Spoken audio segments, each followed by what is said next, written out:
just shaved my beard, so I'm kind of looking like a gay infant, so just bear with me. Assigned gay at birth. Alright, so let's just get right into the topic. I am 1 year post-op today. Happy birthday to my nipples. And I wanted to talk about everything that I kind of went through emotionally, a little bit physically, with this surgery. This video is gonna seem depressing at first, but I promise it gets better and it has a happy ending. I just want to kind of go through what I went through, just in case anyone can relate, or anyone's going through that dark time right now, or anyone's going into top surgery, just to kind of know what to expect, and maybe you can prepare yourself a little bit better and just not feel alone, because I felt really alone when I was going through this. So I'm hoping that this might help someone, and feel free to reach out in the comments if you're going through the same thing, and I will try to offer any advice I can. So let's rewind to about a year ago. I'm going into surgery. I'm really positive about it. Obviously, I've wanted this surgery for a very long time. My old chest has been an issue ever since puberty. I always hated it. I didn't know necessarily why I hated it, but I knew that I hated it. And then when I finally realized I was trans, it all started to make sense, and I just wanted to get them off as soon as possible. I heard the term post-op depression before I got my surgery, but I didn't really know what it meant, and I didn't look into it. That's just because I was like, this is a surgery that I really want. This is something that I know is going to be good for me, so why would I get post-op depression? Why would I even need to care about that? So then I go into surgery, get it done. For about a week after, I'm feeling really good, like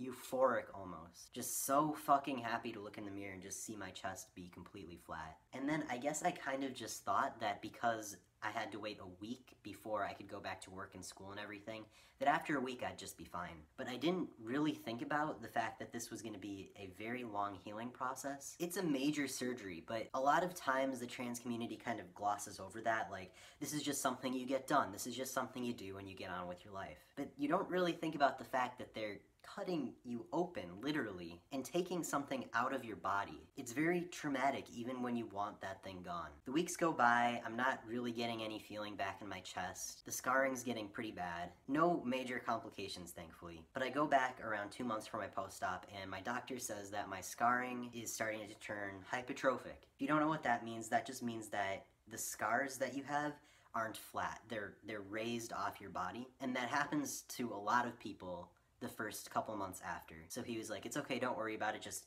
keep doing your scar care and everything will be okay.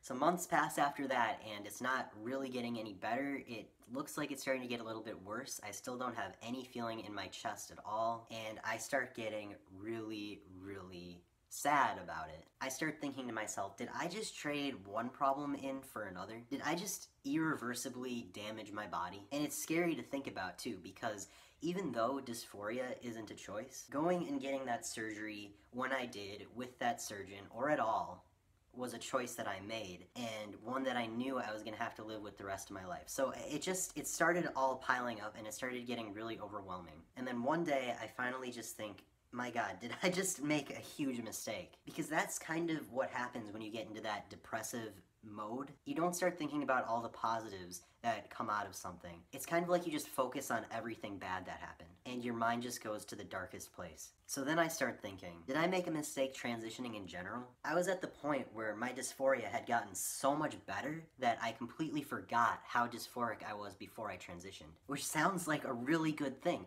But it's not when you're in that mode where everything seems bad. Because I couldn't remember what my dysphoria was like before. I had nothing to compare my current situation to. So then I start thinking, why couldn't I have just lived my life as a girl? Why did I have to go and complicate things and make my life so much harder? Why did I have to do this to my body? And just all these really bad, dark thoughts. So then I was like, alright, I can't think about this anymore. I can't think about trans stuff right now. And that's kind of when I took a big break from YouTube and just started building on other areas of my life. I started focusing on school, I started working out, I started placing value on things that wasn't just my body. And I could do that now because my dysphoria had gotten so much better that I wasn't in this constant state of anxiety and panic. So once I started getting happier doing those things, I realized that transitioning and getting this surgery was the best thing that ever happened to me, because there's no way I could have went out and did the things that I did, formed new hobbies, get a new outlook on life, while I was still living as a girl,